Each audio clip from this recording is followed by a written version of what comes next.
Thank you for using my template now. After opening the project, you can scrub through the timeline to preview the glitch and the animation, and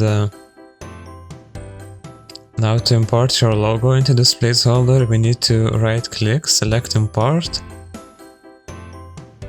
find your logo, and then go to edit placeholders, logo, and double click on this logo placeholder sequence, and then just drag in your logo and turn off this bottom layer. So now if you go back, you can see our logo is updated with all the glitches also. And now if you want to change the colors, you need to go to colors, and you can just double click this first color to change the background. So I'm gonna change the background to kind of a blue color and a bit darker. And now if I go back a bit, you can see there's all these white details, and to adjust their color, you can just select this color too, double click on it, and you can also, I'm gonna make it maybe this lighter blue, so you can see it's updated. And now lastly, to change the glitch colors, you need to double click this glitch colors sequence. Now select change colors here, and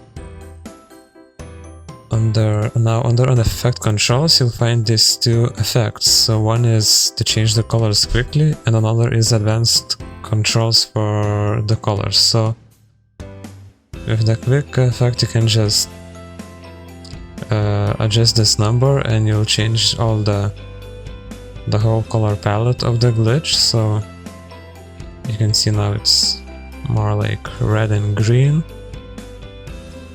where I can make it maybe green and blue, you know,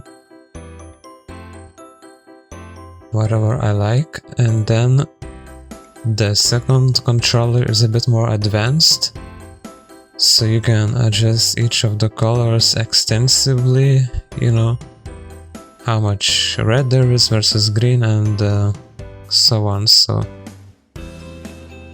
I can perhaps make this a bit more yellowish, and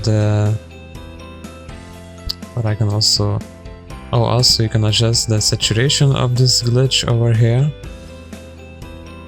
So I'm gonna make it maybe more saturated, and also the lightness, but I think the lightness looks good as it is. And now if you go back to the main composition, you can see the glitch colors are updated.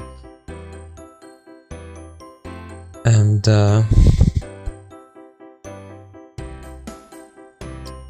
yeah, now another thing is that there's this text layer on the bottom. So to change that you need to go to text and double click this text placeholder sequence, and in here just double click the text and you can enter like www my website.com. and now if you go back to the logo intro, you can see it's been updated. Now you can also add your music below here, and once you're done with the animation, you can just go to File, Export, and Media. And in my case, I'm just gonna pick H.264 format, which is very popular. I'm gonna make sure that the audio is checked if I'm using audio. And also in the video settings, I'm gonna set the bitrate to maybe like 20, which will give me a really good video quality for this codec.